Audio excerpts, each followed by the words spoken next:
Saudara yang dikasihi Tuhan, puji Tuhan kita tetap bersuka cita sebab Tuhan Yesus ada di dalam hati kita untuk memberkati ibadah kita pada hari ini.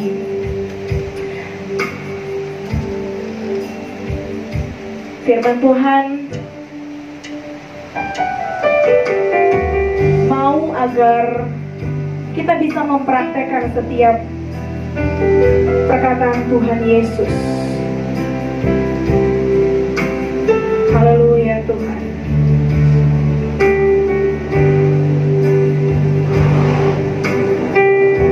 Kita mau berdiri menghadap tata kasih Tuhan. Mari berikan yang terbaik bagi anak domba Allah. Mari berikan sorak-sorai-Mu yang terbaik bagi Tuhan kita. Haleluya. Sebab hari ini janjinya akan segera dinikmati. Segala sakit penyakitmu, segala beban pergumulan hidupmu akan Tuhan tarik. Dan Tuhan memberikan kelegaan atas hidupmu, Bapak Ibu Saudara sekalian. Kita mau menceritakan kemuliaan Tuhan. Kita mau saksikan kebaikan Tuhan dengan mengangkat pujian penyembahan kita. Mari katakan, ku berdiri di tengah umat.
Haleluya.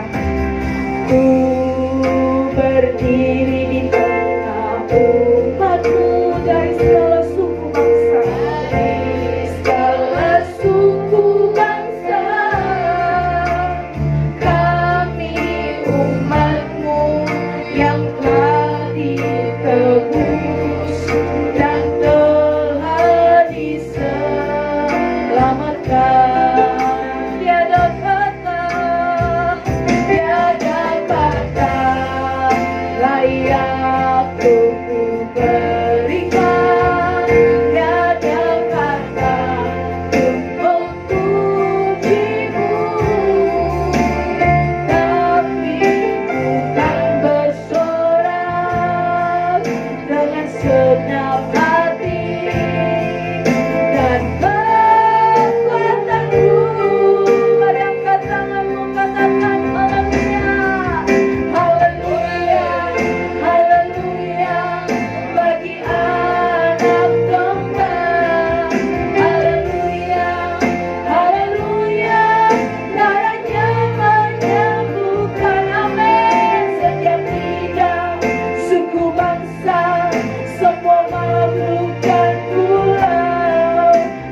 Beri pujian bagi anak domba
Beri pujian bagi anak domba.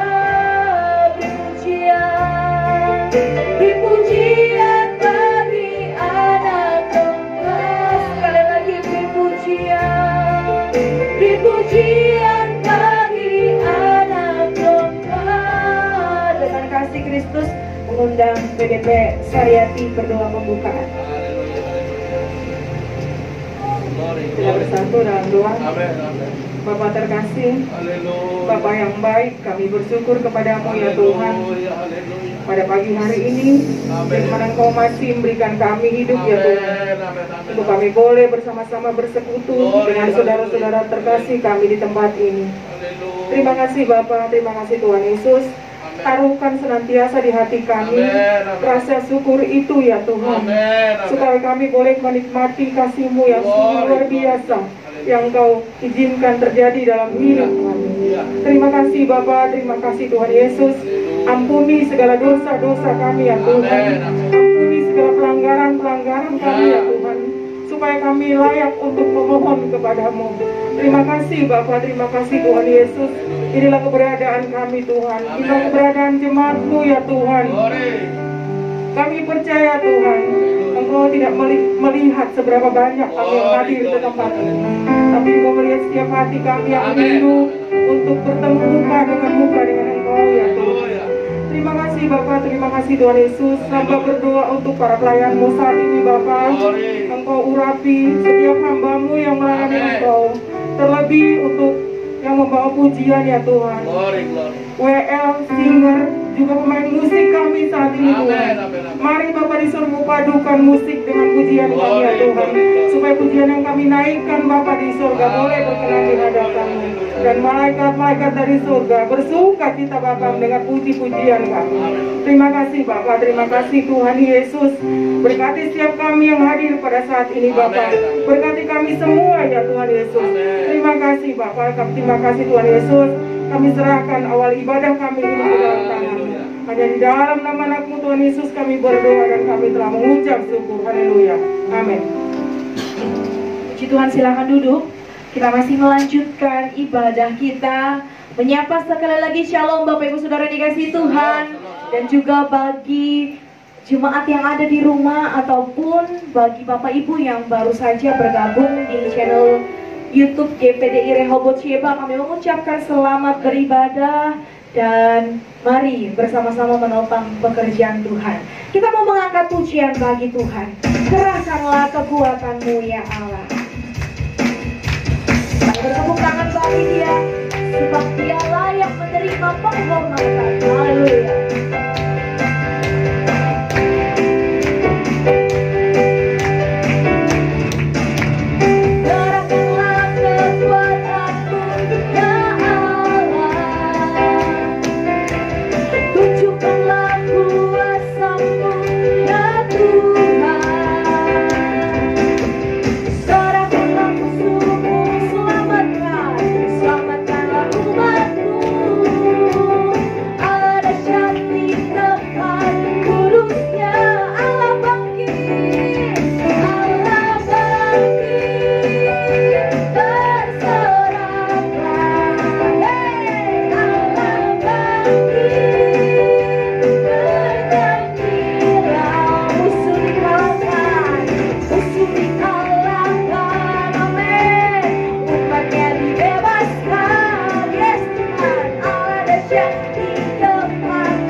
Bagi Tuhan dengan kasih Kristus, mengundang Ibu Tampu Bolon untuk berdoa persembahan dan pembawa kolektor, kami persilakan.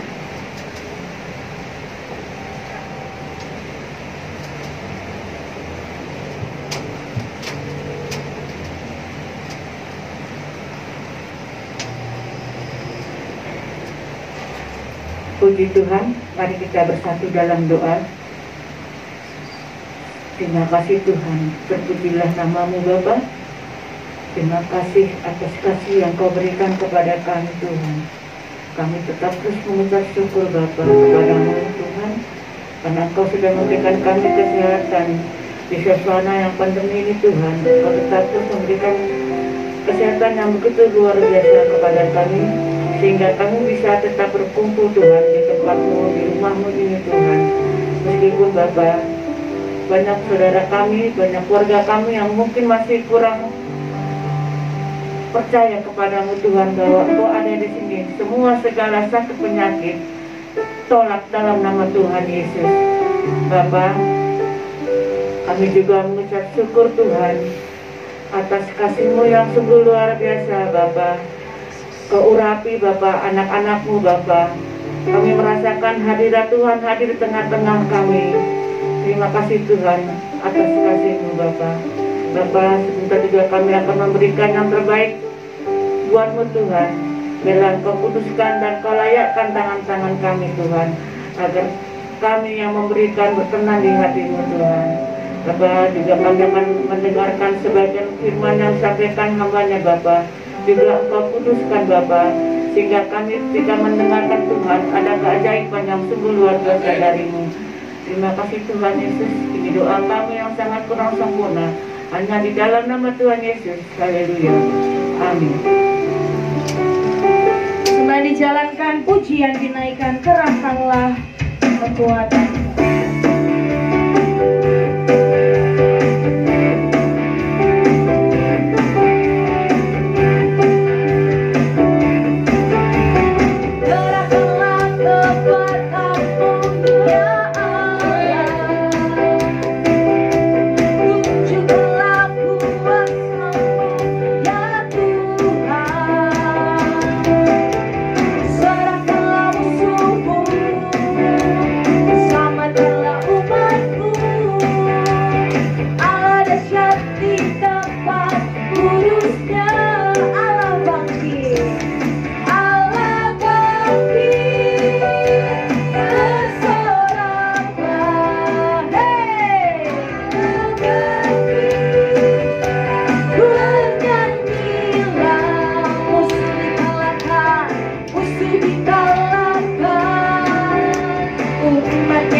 Bapak Ibu yang ada di gereja maupun di rumah ataupun dimanapun berada, kita akan dikenyangkan oleh firman Tuhan. Dan hari ini spesial karena tubuh dan darah Yesus sudah menanti untuk menyembuhkan, untuk menyucikan kita dan membebaskan dari setiap pergumulan hidup.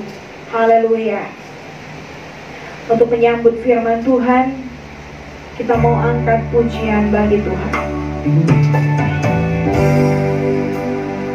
Katakan, Engkaulah perisaiku saat badai hidup menerpaku.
melampaui segala akal. Itulah yang menguasai hati dan pikiranmu dalam Kristus Yesus Tuhan. Amin. Puji Tuhan. Haleluya. Undangan kita belum berhasil ya. Kita percaya hari ini terapat. Itu ajalah penelitiannya. Sebentar dan kita dapat sebentar, paling 10 menit. Jadi kita mau sampai panjang. Nanti penting pilih ketua atas bendahara, cukup. Seksi nanti biar nanti semua dipegang oleh kita. Betul, langsung aja Tuhan. Kita lihat di dalam 2 Raja-Raja pasal 23. 2 Raja-Raja pasal 23 ayat 1 sampai ayat 14. 2 Raja-Raja pasal atau bab 23 ayat 1 sampai ayatnya 14. Tema hari ini adalah reformasi spiritualitas. Jadi kita sudah 21 kali dalam tahun ini menyampaikan ketritunggalan Tuhan. Tinggal 3 kali lagi nanti kita masuk Advent pertama. Saudara-saudaraku, luar biasa Tuhan menolong gereja ini. Jadi kita bisa setara dengan gereja yang lain. Kita setara dengan gereja-gereja besar. Kita tidak lagi asal comot sana, comot sini. Sudah tersistematis, terprogram. Kalau kita bisa sama dengan gereja besar. Saudara sekali lagi puji Tuhan, kita lihat hari ini firman Tuhan. Saudara sekali lagi, dan ini khotbah saya ini adalah salah satu yang saya ajarkan. Sehingga saya bangga melihat tema ini muncul. Adalah benar bahwa apa yang saya tulis itu sudah muncul dalam agenda besar gereja besar yang ada di Indonesia. Terus kalian lihat pada tunjuk. Mari kita lihat. Kita baca bergantian. Ayat 1 kaum pria, nanti ayat 2 kaum wanita. Bersama saya kaum pria, yaitu saudaraku, 2 Raja-Raja 23 ayatnya pertama 1-2 ya. Sesudah itu raja menyuruh orang mengumpulkan semua tua-tua Yehuda dan Yerusalem. Kemudian raja akan berkumpul dan bersama-sama dia semua orang Yehuda dan semua penduduk Yerusalem, para imam, para nabi, dan seluruh orang awam, dari yang kecil sampai yang besar, dengan didengar mereka yang membacakan segala perkataan dari kitab perjanjian yang ditemukan di rumah-rumah itu. Sesudah itu berdirilah raja dekat tiang dan diadakannya perjanjian di dalam Tuhan untuk hidup dengan mengikuti Tuhan dan tetap menuruti perintah-perintahnya, peraturan-peraturannya, dan ketetapan-ketetapannya dengan segenap hati dan dengan segenap jiwa, dan untuk mendapati perkataan perjanjian yang tertulis dalam kitab itu, dan seluruh rakyat turut mendukung perjanjian itu. Raja memberi perintah kepada imam besar Hilkiah dan kepada para imam tingkat 2 dan kepada para penjaga pintu untuk mengeluarkan dari bait Tuhan segala perkakas yang telah dibuat untuk Baal dan Asyera dan untuk segala tentara langit. Lalu dibakarnya lah semuanya itu di luar kota Yerusalem, di padang-padang Kidron, dan diangkatnya lah api ke Betel. Ia memberhentikan para imam dewa asing yang telah diangkat oleh raja-raja Yehuda untuk membakar korban di bukit pengorbanan di kota-kota Yehuda dan di sekitar Yerusalem, juga orang-orang yang membakar korban untuk Baal, untuk dewa matahari, untuk dewa bulan, dan untuk rasi bintang, dan untuk segenap tentara langit. Dibawanya yang berhala dari rumah Tuhan keluar kota Yerusalem ke sungai Kidron, lalu dibakarnya di situ dan ditumbuknya halus-halus menjadi abu. Kemudian dicampakkannya abunya ke atas kuburan rakyat jelata. Ia merobohkan peta-peta pelacuran bakti yang ada di rumah Tuhan, tempat orang-orang perempuan bertelun sarung untuk Asyera. Disuruhnya lah datang semua imam dari kota-kota Yehuda, lalu ia menajiskan bukit-bukit pengorbanan, tempat para imam itu membakar korban, dari Geba sampai Beersheba, dirobohkannya pula bukit-bukit pengorbanan di pintu-pintu gerbang yang ada di dekat dongkrak pintu gerbang Yosua, penguasa kota itu, yang ada pada sebelah kiri kalau orang-orang memasuki pintu gerbang kota itu. Tetapi para imam bukit-bukit pengorbanan itu tidak boleh naik ke mesbah Tuhan di Yerusalem. Hanya mereka boleh memakan roti yang tidak beragi di tengah-tengah saudara-saudara mereka. Dia menajiskan juga topet yang ada di lembah Ben-Hinnom, supaya jangan orang mempersembahkan anak-anaknya sebagai korban dalam api untuk dewa Molok. Dibuangnya lah kuda-kuda ditaruh oleh raja-raja Yehuda untuk dewa matahari di pintu masuk ke rumah Tuhan, dekat bilik Natan Melek, pegawai istana yang tinggal di gedung samping. Juga kereta dewa matahari dibakarinya dengan api. Mesbah-mesbah yang ada di atas soto, tempat peradilan Ahas, yang dibuat oleh raja-raja Yehuda, dan mesbah-mesbah yang dibuat Manasye di kedua belakang rumah Tuhan, dirobohkan oleh raja dan diremukkan di sana, lalu dicampakkannya amunnya ke sungai Kidron.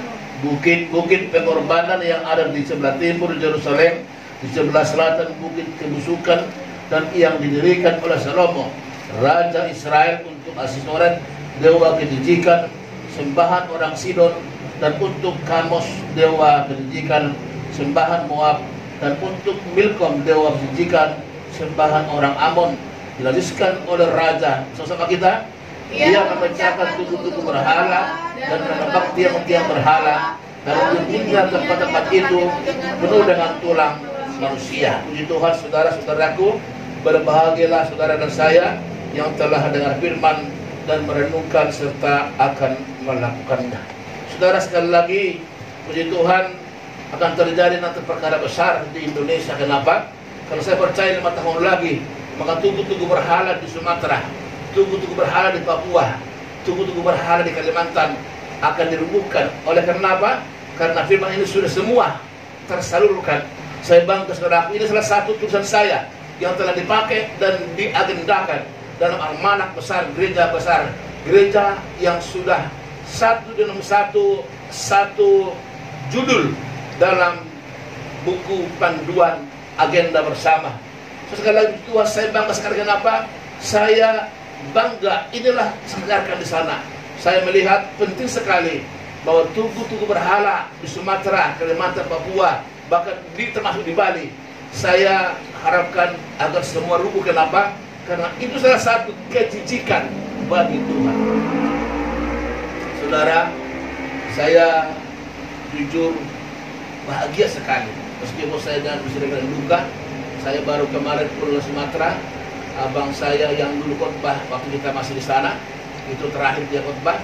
Ternyata maksud Tuhan seperti itu.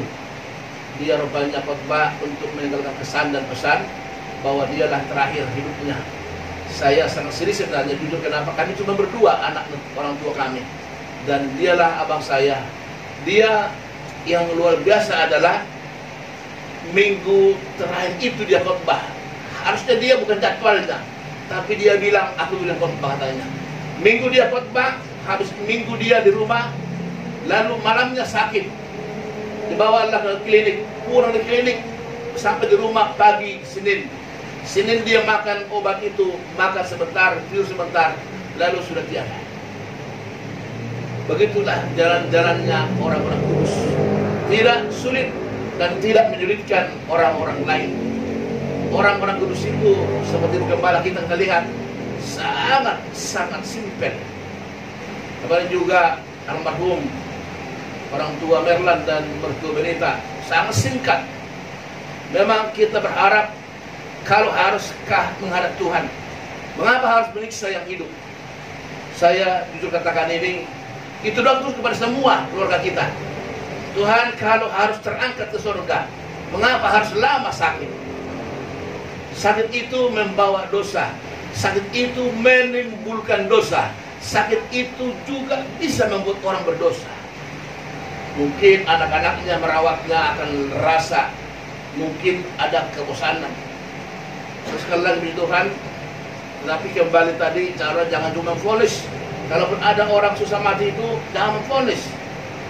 Ini doa untuk Rehoboam, untuk saudara. Saya maksudkan saudaraku, supaya keluarga kita, kalau sudah waktunya meninggal, biarlah mereka meninggal dengan, tolong dulu dikit, meninggal dengan cepat. Sehingga kenapa? Sehingga tidak mengganggu yang lain. Saya melihat itu dalam bentuk, saudara, saya melihat itu dalam bentuk hal yang sangat, hal yang sangat luar biasa ya. Waktu kesaksian pendeta mau menguburkan abang ini, kusaksikanlah itu. Kami kaget ketika abang ini meminta khotbah kembali. Gini. Dia bilang, ini kurang gini.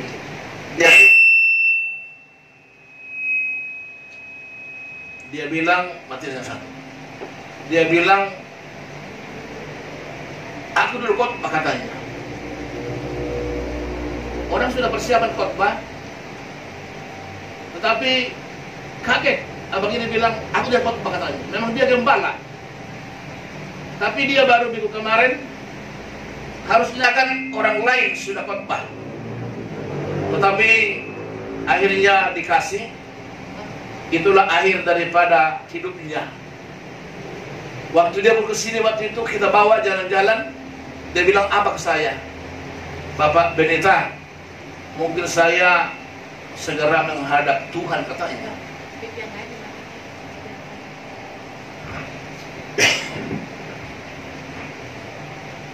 Sehingga saudara tahu,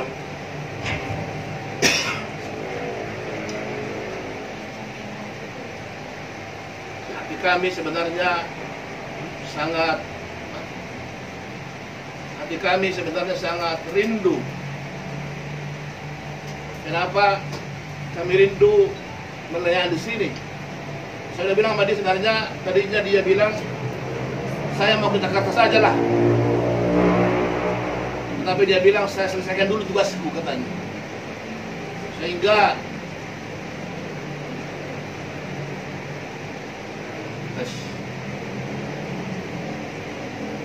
saudara,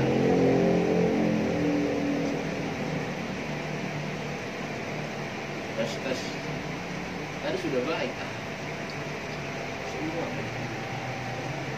Tes.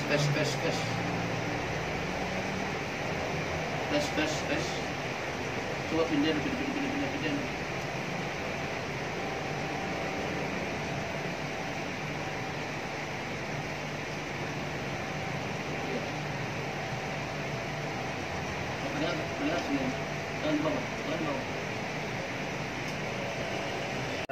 Rohani bahagia.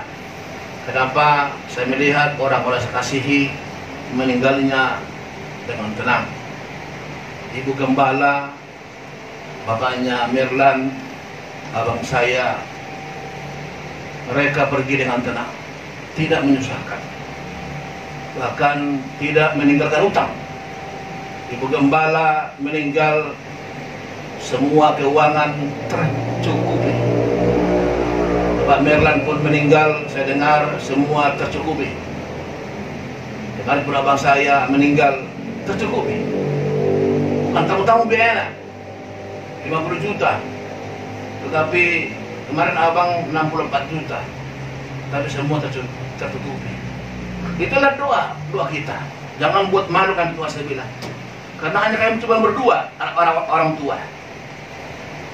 Saya sudah berpikir Tuhan seperti apa dari Tuhan, tapi saya percaya, saya bilang Tuhan tolong saya jangan malu Tuhan. Ketika kami acara itu saya lihatlah orang-orang menyalam kakak ini, tidak seorang pun, ribuan orang itu, tak seorang pun tak menyalam. Saya perhatikan, oh Tuhan luar biasa. Sampai kami bawa lagi ke kampung halaman, karena dikebumikan pas di samping orang tua, jadi mama, bapak, abang. Ini udah saya buat lagi 3 lagi untuk saya, istri dan kakak saya. Saya udah pesan 3 kuburan untuk kami supaya jangan nanti terpisah. Saudara, sekali lagi kita lihat firman Tuhan ini. Josia ini umur 8 tahun jadi raja.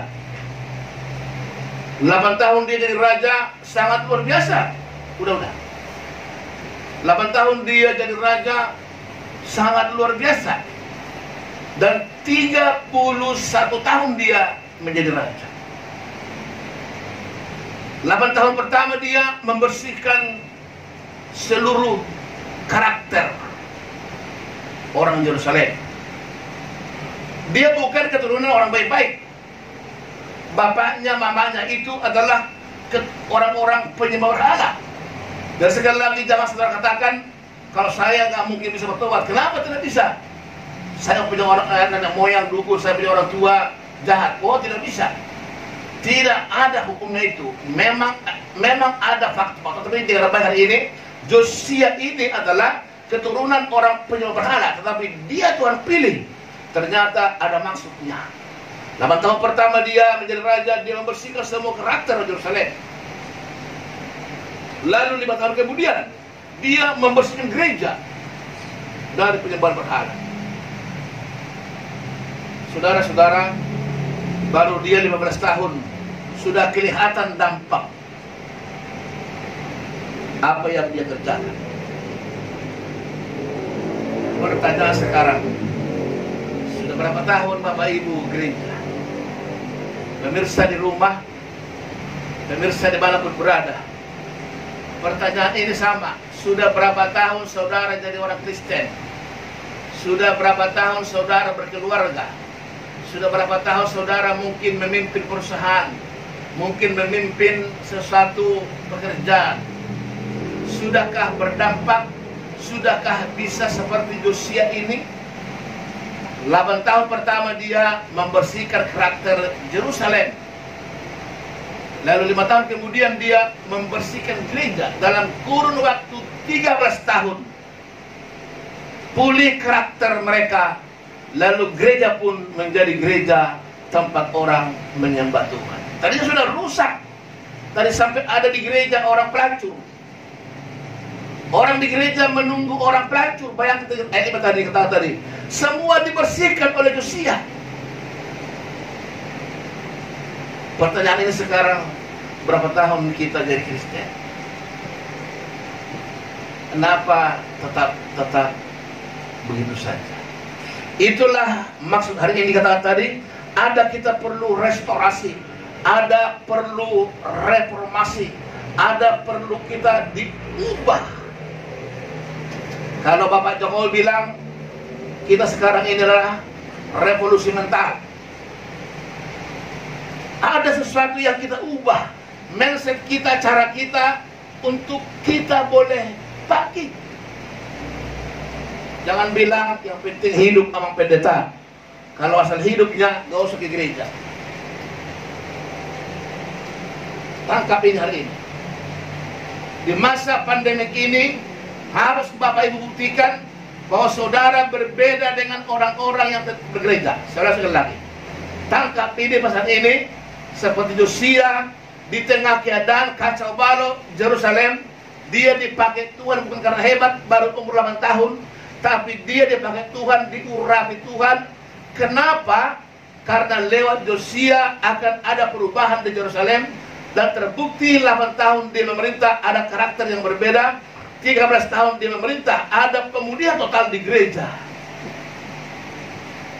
Saudara-saudaraku, saya sangat bangga membaca firman Tuhan ini. Dia, nama ayahnya adalah Amon. Jadi Amon itu suku. Amon itu penyembah berhala yang jijik. Moab itu adalah Amon. Moab itu sama penyembah berhala yang menjijikkan. Gak etis sebelah sini dari beribu. Anaknya dipersembahkan ke setan. Bayangkan kalau ada masalah itu di Gunung Kidul ya, terjadi pernah itu. Anaknya dipersembahkan hanya untuk kaya. Anaknya dijual untuk kepuasan nafsu birahi dukun. Ibunya juga orang jedila, orang najis, orang yang kotor. Sebenarnya kalau kita lihat dari faktor ini, tidak mungkinlah saudaraku, saudara kita Josia ini muncul karena bapak mamanya itu orang yang benar. Tapi di sini Tuhan membuktikan tidak selamanya anak orang-orang berdosa itu seperti itu. Maka dengar baik hari ini, kalau kebetulan orang tua kita dulu, kalau kebetulan mungkin nenek kita dulu adalah katakanlah dukun, katakanlah gak benar hidupnya, bilang hari ini, ternyata kalau Josia Tuhan pakai, aku pun Tuhan pakai, katakan hari ini, amin. Saudara, nenek kami dukun besar. Saudara, coba tanya di Sumatera, orang yang parhoda putih katanya, itulah nenek kami, parhoda putih. Bisa terbang dari Santar ke Medan dan bisa terbang lesung sampai sekarang. Mengerikan. Dan puji Tuhan, lewat berita firman Tuhan ini, saya katakan kepada saudara, kami sebagai hamba Tuhan terbukti tidaklah terkutuk seperti mereka. Memang ada kata firman Tuhan 4 keturunan ya, tetapi kalau kamu bisa bangkit menebas, memotong kutuk itu, maka anak-anakmu akan selamat, cucumu selamat. Jadi puji Tuhan sekarang lihat terbukti ya, Ibu Tebu Bolon lah salah satu contohnya. Dia sudah menebas kutuk itu, lahirlah anaknya Angga hamba Tuhan. Ini sudah bukti nih ya. Kalau tidak mungkin Ibu Tebu Bolon bertobat, wah, kita tidak tahu. Luar biasa Tuhan ya. Jadi saudara-saudara hari ini tetaplah berjuang, itu Bapak Situmorang. Mereka juga di atas saya dengar banyak berilmu. Syukurlah Bapak Situmorang dengan Situmorang sudah beribadah ke Tuhan, maka nanti di maut itu saat itu sudah akan kudus. Juga ibu kami, Ibu Nona Storus, terima kasih yang sudah mau berdekat Tuhan. Jangan tanggung-tanggung Bina. Ada 2 hal di sini. Yang pertama, ayat 1 sampai 3, apa kelebihan Josia sehingga Tuhan pakai? Pertama, dia mencari Tuhan dengan sungguh-sungguh. Sejak Josia terpilih, dia langsung membuat satu statement besar, perubahan besar, resolusi besar, reformasi besar. Banyak umur 8 tahun loh. Ini berapa tahun siapa? Si Jeremia 7. Siapa 8 tahun anaknya? Ada 8 tahun. Taruhlah, seperti itulah. Seperti itulah. Si apa ya? Si Timotius udah 8 tahun ya? Hah? 10 ya? Yosafat 8. Bayangkanlah, taruhlah dulu siapa dulu lah si Jeremia atau si Yosafat lah. Seperti itulah dia jadi raja diangkat. Bayangkan itu. Sepertinya tak masuk di akal. Tapi lihat, ketika Tuhan yang memilih, Tuhan akan memperlengkapi. Amin? Amin? Kalau Tuhan memakai saudara, dengar baik, jangan lihat kamu siapa. Kalau Tuhan memilihmu, maka Tuhan pasti memperlengkapimu. Haleluya. Amin? Haleluya. Dan nanti seperti dipilih ketua, nanti jangan menolak. Kalau kamu dipilih, bilang yes. Amin. Amin. Terbayang-bayang sama ketua ini. Haleluya. Dia bilang tadi dalam hatiku, nggak pasti awam. Haleluya. Haleluya. Haleluya. Semua bilang begitu. Nggak pasti awam katanya. Haleluya. Amin. Saya langsung di sini kontak di sini. Haleluya. Jangan menolak. Sekretaris siap. Bendahara siap. Amin. Kalau Tuhan yang memilih, kamu pasti Tuhan lengkapi. Amin. Yang kedua saudaraku, dengar baik ini. Yang kedua ayat 4 sampai 14 berbicara tentang restorasi gereja. Ada 2 gereja, fisik ini, apalagi tubuh. Sentral gereja adalah hatimu.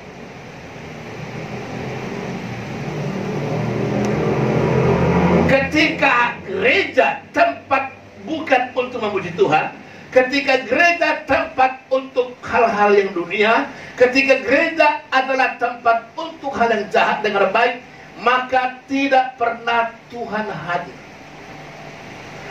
Itu sebabnya ketika Yesus itu marah, dia lihat di gereja ada yang jual burung merpati, ada jual ini, jual itu, dia marah.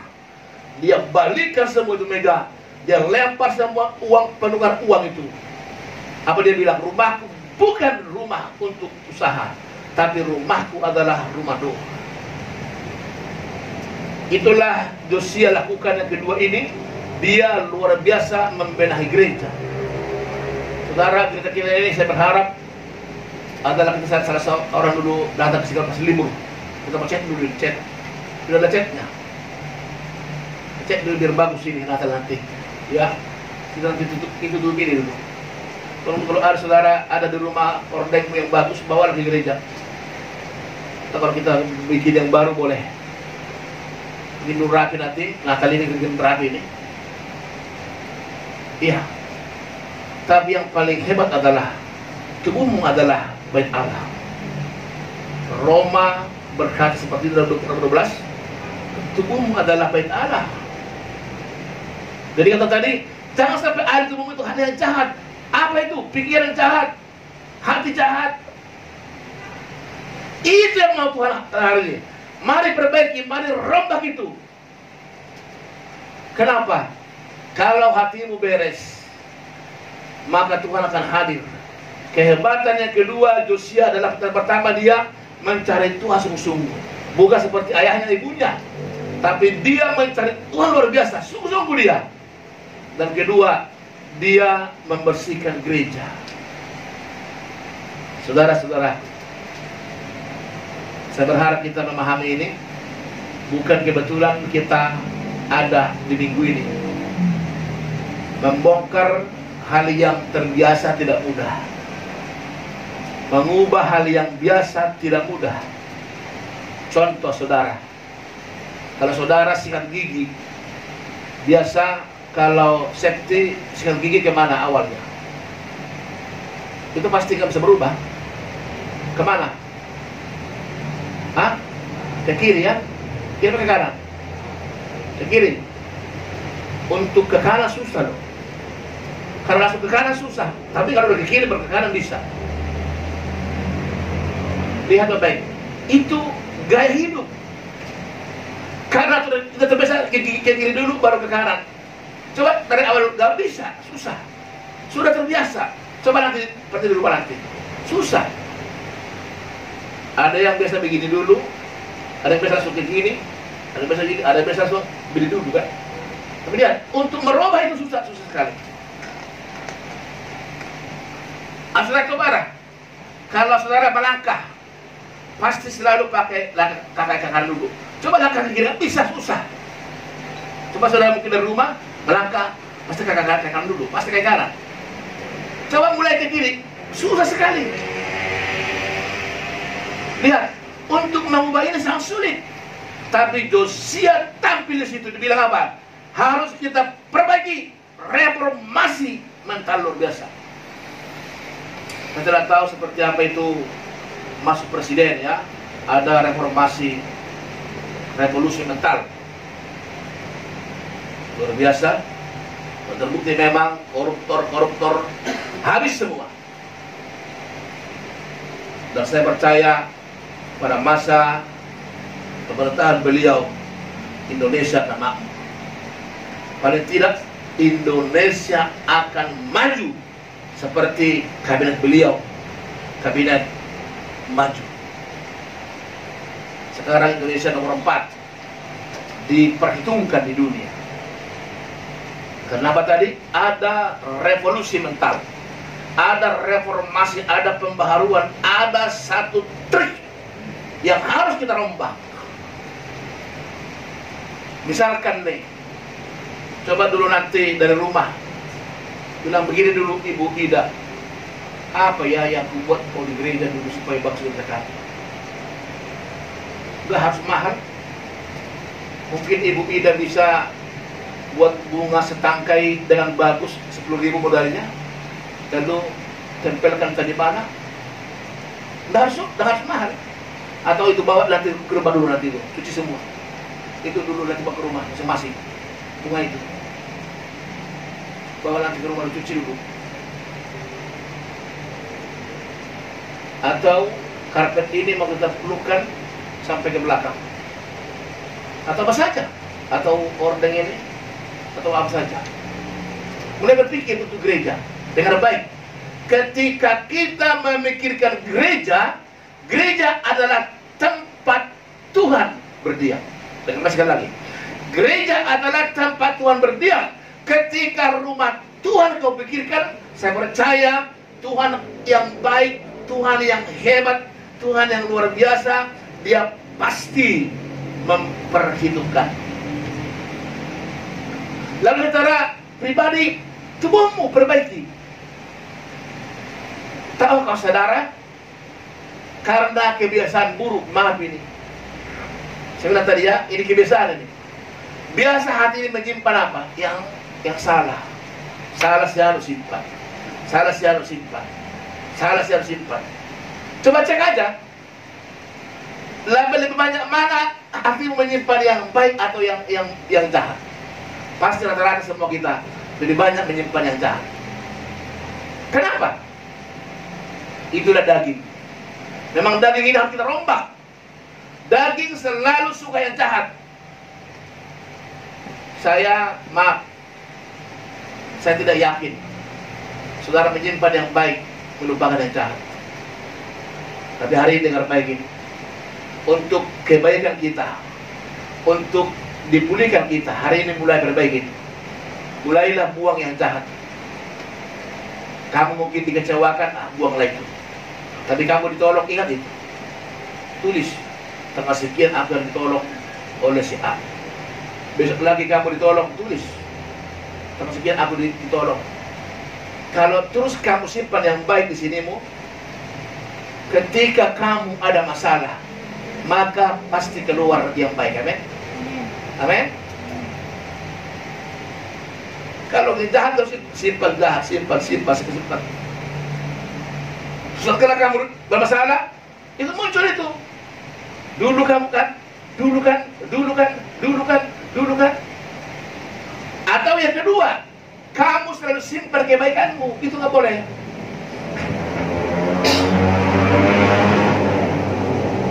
Kan aku pernah tolong kamu, kan aku pernah bantu kamu, kan gara-gara kamu bisa kerja.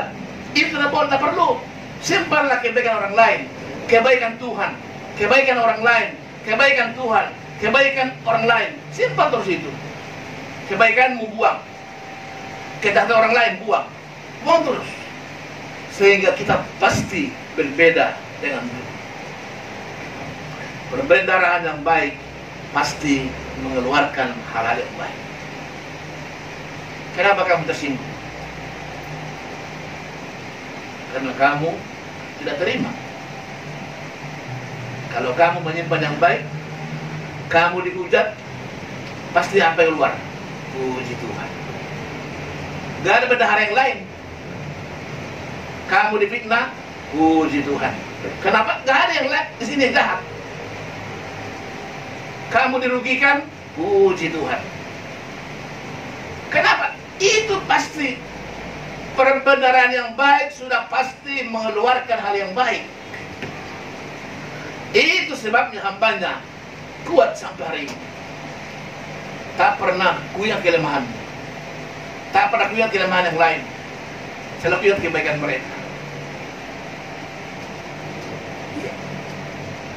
Mengapa kau bisa terus berkomunikasi dengan baik dengan mereka? Tak pernah perlu ingat dengan mereka. Mereka pernah baik di sini. Itu cukup. Mereka pernah baik di sini. Itu terus kuingat. Bapak kata saya, Bapak hebat kata saya. Harus begitu. Harus begitu. Tanya Pak Gembala, apa salahku? Saya bilang pasti tidak ada. Kenapa? Tidak aku ingat itu. Lupa tuh. Haleluya. Amin. Amin. Mari lihat. Yang kedua adalah Josia memperbaiki gereja, artinya dia merombak tadinya gudang masalah gereja, dia rombak menjadi gudang kebaikan.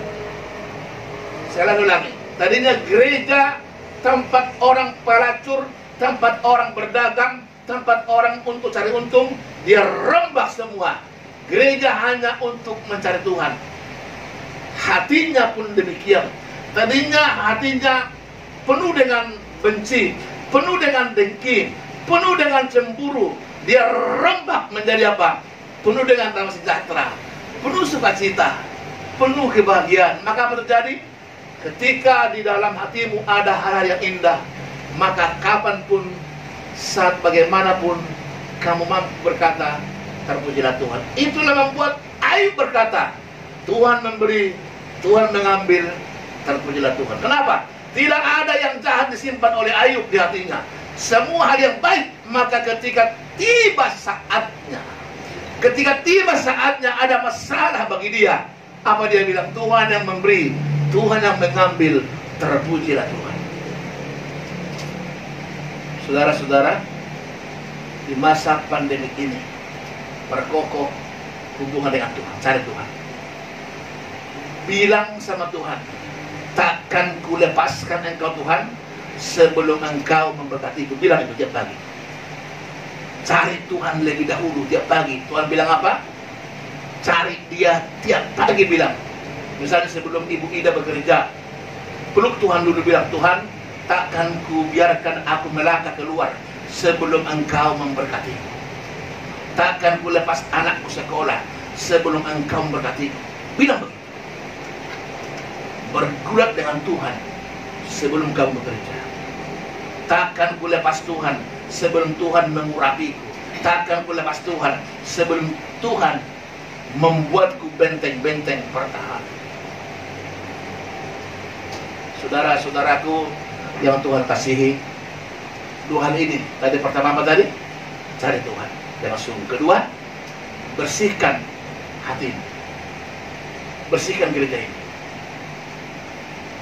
Puji Tuhan. Kesimpulannya saudaraku, pertama, bahwa Josia walaupun muda, dia tetap mencari Tuhan. Jadi tidak ada ukuran. Di sini ada pemuda Desi Sekti, mari Australia, saudara, carilah Tuhan. Kata kita dalam Yeremia, anak muda yang cari Tuhan dengan sungguh-sungguh, maka masa depannya penuh harapan. Penuh. Yang kedua saudaraku, jangan lagi kamu terpaku dengan istilah dunia. Tidak jauh buah durian jatuh dari pokoknya. Itu kan artinya kalau bapaknya jahat, anak jahat, seperti itu kan. Jangan mau terlihat situ. Bilang ada Tuhan yang bisa mengubahmu. Asal kamu dengan sungguh-sungguh ke Tuhan, Tuhan bisa mengubahmu. Contoh begini, kamu tahu, lihat desi dulu. Ini buah durian. Memang kalau jatuh gak ada benturan, ya ke bawah. Coba kalau jatuh dia kena apa ini? Kena ranting, tap, sak, kena lagi ranting, sak, jadi jauh dia. Tuhan Yesuslah membuatmu dari jauh, dari dosa nenek moyangmu, dari dosa orang tua. Terbukti Joshua. Yang ketiga saudaraku, saudara harus tahu bahwa harus ada tekad yang kuat. Tekad yang kuat membuat Josia tetap teguh. Harus ada tekad yang kuat. Aku harus bisa bersama Tuhan. Coba nanti kalau Septi hebat, masa pandemi gini, apa orang bilang, hebat ya, Septi ya, masa pandemik dia bisa hebat. Jangan bilang, aduh aku mah menyerah. Jangan. Atau Desi, jangan bilang, kalau aku mah melakukan ke gereja. Jangan. No. Aku pernah katakan, tidak selalu. Memang sebaiknya, kalau boleh suatu istri, sebaiknya ya. Tapi kalaupun kamu tidak seperti itu, ingat usia ini, Tuhan bisa cari ada benturan buah ini jauh. Terakhir, coba buka dulu Roma 12 ayat 1. Bersama-sama ya. Roma 12 ayat 1. Ini tentang pembaharuan. 1, 2, ya. Belum. Ayo 1, 2 ya. Karena itu, saudara-saudara, diperkenalkan Allah akan menyesatkan kamu, supaya kamu memaksimalkan dirimu sebagai persembahan yang hidup, yang kudus dan yang berkenan kepada Allah. Itu adalah ibadahmu yang sejati. Tahu maksudnya yang hidup? Hidup itu bisa dibentuk. Kalau orang mati kan nggak bisa. Mati begini. Mau dibentuk, nggak bisa, patah. Kalau hidup, mau diapain bisa? Amen? Amen? Itu maksudnya. Jangan susah diatur, itu maksudnya. Mau diatur, mau dibentuk. Itu arti hidup. Lalu kudus, seturut dengan Tuhan. Bukan ukuran kita. Kekudusan tidak tergantung pada kita, tapi kehendak Tuhan. Makanya tadi Josia mencari Tuhan supaya ada aturan Tuhan yang bagi dia dan yang berkenan kepada Tuhan. Itulah ibadahmu yang sejati. Jadi bukan semaumu ke gereja semaumu, bukan ke gereja kalau lagi mood, bukan. Ke gereja itu aturannya ada. Minggu ke gereja. Dulu kita kalau ada konser, Rabu ke gereja. Ya bukan sesuka kita. Itu maksudnya mudah dibentuk, diatur bisa. Kudus menurut Tuhan dan berkenan kepada Tuhan. Itulah ibadah yang benar, ibadah yang sejati. Haleluya. Amin. Satu saja yang kudus. Ibu saja, Ibu Pendeta Saryati.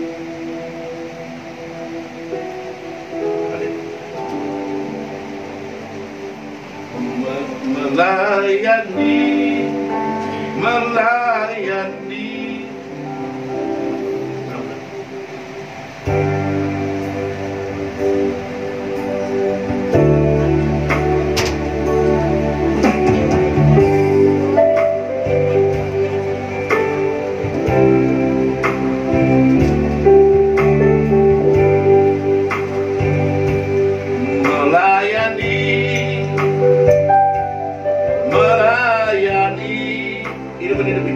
Lebih sungguh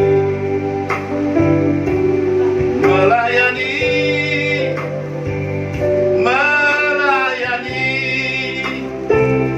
lebih sungguh Tuhan, lebih melayani kepadaku.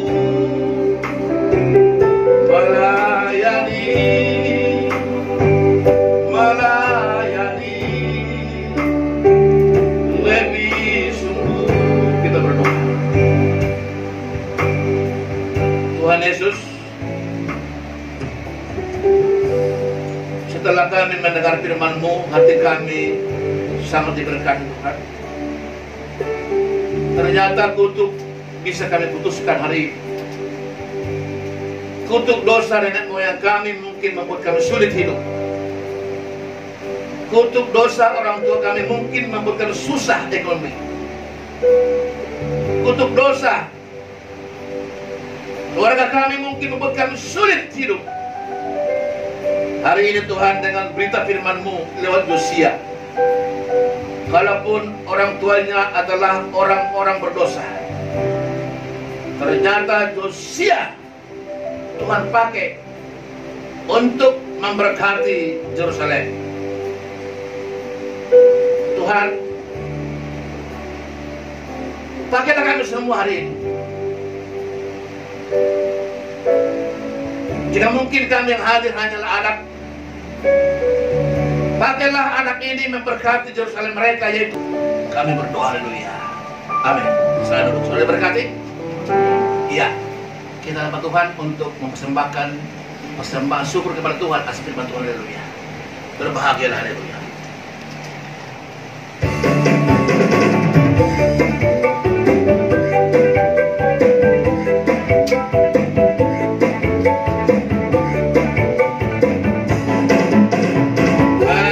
Berbahagialah orang yang tidak berjalan menurut nasihat orang fasik. Amin. Yang tidak berdiri di tempat orang berdosa, yang tidak duduk dalam pencemooh, tetapi kesukaannya ialah Taurat Tuhan dan merenungkan itu siang dan malam. Apa yang dikerjakannya berhasil. Mobilitas sebentar kita rapat di bawah saja supaya kita bisa pesan minuman. Lalu kedua, setelah kita hanya ibadah minggu, tolong kepada yang lain diberitahukan sudah aman belum gitu ya, supaya kita boleh. Kemudian juga minggu pertama Desember kita akan ada penyerahan anak, ya. Jadi tolong kepada yang anaknya belum diserahkan, ambil formulir minggu depan. Haleluya. Semua berdiri, kami bersama. Amin. Jika besar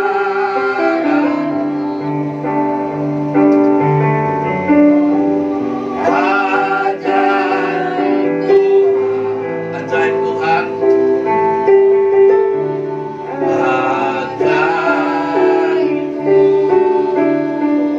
kami memuji. Amin. Jika besar ajaib Tuhan,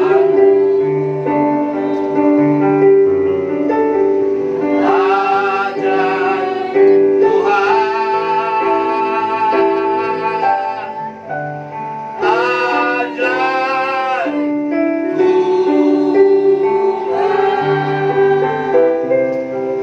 Terpujilah namamu Tuhan Yesus. Berakhirlah ibadah kami dengan tidak kurang satu apapun. Terima kasih Tuhan buat semua hamba-hambamu yang telah melayani kami Tuhan. Mulai dari worship leader, singer, pemusik, pembicara, kolektan, doa pembukaan, doa persembahan, multimedia, dan jemaatmu yang hadir Tuhan. Terima kasih. Baik pun yang di rumah, baik pun dimanapun mereka berada, yang ikut menyaksikan video ini Tuhan. Tuhan memberkati mereka dan menolong mereka Tuhan. Bapa, Indonesia dalam tangan-Mu, Presiden dan Wakil Presiden dalam tangan-Mu, semua TNI Polri dalam tangan-Mu. Bapa, selamatkan Indonesia, berkatilah Indonesia seperti Tuhan memberkati Israel. Terima kasih Tuhan kami. Bapa, ini doa kami. Bapa, kita Tuhan merawat Tuhan, biarlah pimpin kami semuanya. Haleluya. Arahkan hatimu dan pulanglah. Pastikanlah engkau pulang angkat tanganmu dan terimalah berkatnya. Maka turunlah kiranya anugerah yang besar oleh Bapa yang di surga, cinta kasih yang sempurna oleh Yesus Kristus Tuhan kita, dan persekutuan Roh Kudus Allah menyertai, memimpin, menghibur, menguatkan, bahkan membawa kita dalam seluruh kebenaran firman Tuhan. Mulai hari ini, besok lusa, sampai Yesus datang kali kedua. Amin. Bapak terima kasih.